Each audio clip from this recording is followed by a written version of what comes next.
नमस्कार दोस्तों, एसएससी ज्ञान में आप सभी का स्वागत है। आज हम उत्तर प्रदेश पुलिस के 30 अगस्त के सेकंड शिफ्ट का एग्ज़ाम का पूरा एनालिसिस लेके आए हुए हैं। तो देखते हैं बिना देरी किए हुए अपने वीडियो को, किस टाइप का और कैसा पेपर आया है और इसका लेवल क्या था। तो सबसे पहले देखें, ये हिंदी के प्रश्न हैं जो पूछे गए हैं। ये हैं वो प्रश्न, कारक के कितने भेद होते हैं, कौन सी रचना तुलसीदास की नहीं है। हर एक शिफ्ट में एक रचना पूछी जा रही है। संधि से संबंधित स्वर संधि कितने प्रकार की होती है।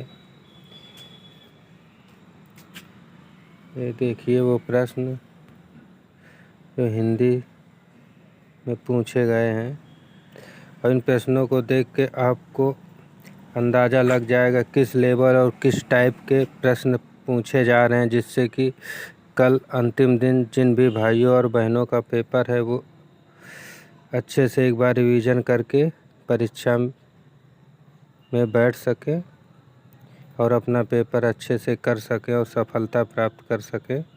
देखिए, एक गद्दान से संबंधित प्रश्न है जो पूछे गए हैं, और अभी तक जितने भी शिफ्टों का एग्ज़ाम हुआ है उनमें से देखा गया है कि हर एक शिफ्ट में जिस चैप्टर से प्रश्न उठाए गए हैं, हर एक उस शिफ्ट में वहीं से प्रश्न पूछे जा रहे हैं।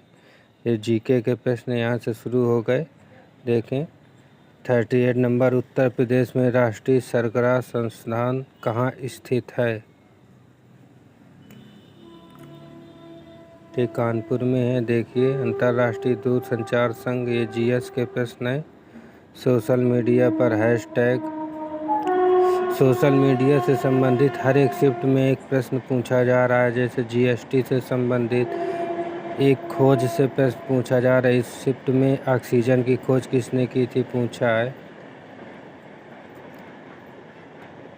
एक फुल फॉर्म से प्रश्न पूछा जा रहा है जीएस में। देखो, सीपीसीबी का मतलब क्या है पूछा गया। राजस्थान राज्य के मुख्यमंत्री पूछा गया है। ये देखें वो जीएस के प्रश्न जो आज इस सेकंड शिफ्ट में पूछे गए हैं। नाइट्रोजन का रासायनिक सूत्र पूछा गया है, एन होता है। ये पुस्तक डिस्कवरी ऑफ इंडिया लिखी गई है, पूछा गया है जवाहरलाल नेहरू द्वारा। ये देखें, सबसे बड़ा देश क्षेत्रफल की दृष्टि से तो रसिया।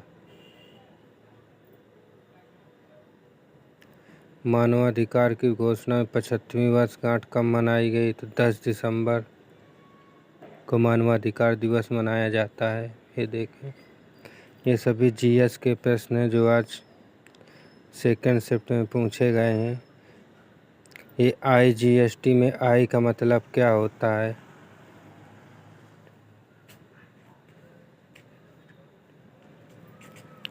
हर एक शिफ्ट में जीएसटी से एक प्रश्न जरूर पूछा गया है।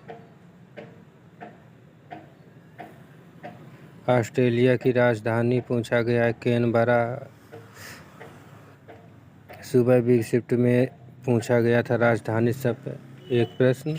अब एशियाई विश्व बैंक का क्या करता है, तो ऋण उपलब्ध कराता है। पहली पंचवर्षीय योजना पूछी गई है, 1951 से शुरू हुई थी। ये देखें वो जीएस के प्रश्न जो स्वतंत्रता की गारंटी देता है, अनुच्छेद 19। इससे संबंधित सुबह की शिफ्ट में भी प्रश्न पूछा गया था। भारत के प्रथम गवर्नर जनरल थे लॉर्ड विलियम बेंटिक।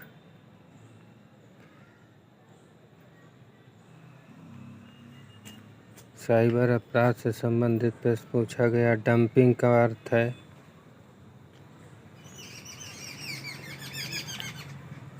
जल संधि से राष्ट्रीय समुद्री दिवस। हर एक शिफ्ट में एक दिवस से भी प्रश्न पूछा जा रहा है।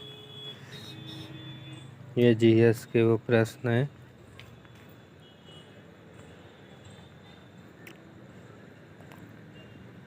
ये देखें,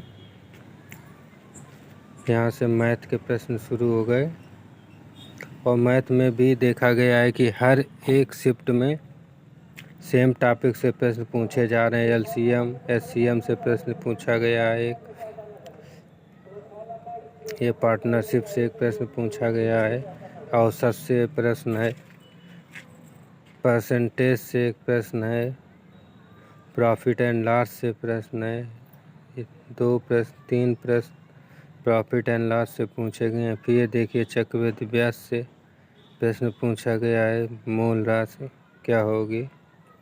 तो मैथ का लेवल इस शिफ्ट में काफ़ी आसान है। ये देखिए चाल से संबंधित प्रश्न है, साधारण ब्याज का ये प्रश्न। फिर प्रॉफिट लॉस से प्रॉफिट लॉस से 4 से प्रश्न कम से कम हर एक शिफ्ट में पूछे गए हैं। मिश्रण का प्रश्न एलसीएम एचसीएम से 2 प्रश्न इस शिफ्ट में। ये देखिए फिर मिश्रण से एक प्रश्न, फिर यहाँ से रीजनिंग शुरू हो गई दोस्तों। ये देखें वो रीजनिंग के प्रश्न। रीजनिंग में हर एक शिफ्ट में चार्ट से संबंधित प्रश्न आ रहा है। ये देखिए पाई चार्ट भी आ गया। तो ये रीजनिंग के प्रश्न है। एक बार ये पेपर ज़रूर देखें और जिस टॉपिक से प्रश्न पूछे गए उन टॉपिक को अच्छे से रिवाइज करके कल जाएं, जिससे आपको पेपर में आसानी होगी। सोचना नहीं पड़ेगा कि इस पे क्वेश्चन में क्या करें। जब पहले से ही आप एक बार देख के जाएंगे तो पता रहेगा कि आपको क्या करना है क्या नहीं, जिससे आपको उस सवाल प्रश्न को हल करने में समय नहीं लगेगा। और दोस्तों सबसे इम्पॉर्टेंट बात कि जब पेपर में बैठें तो जो भी प्रश्न लेंदी और बड़ा लगे उसको तुरंत स्किप करते हुए आगे बढ़ते जाएं।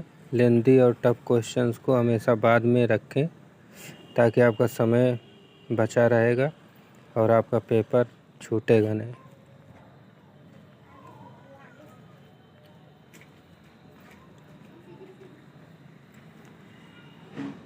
ये देखिए रीजनिंग के प्रश्न है।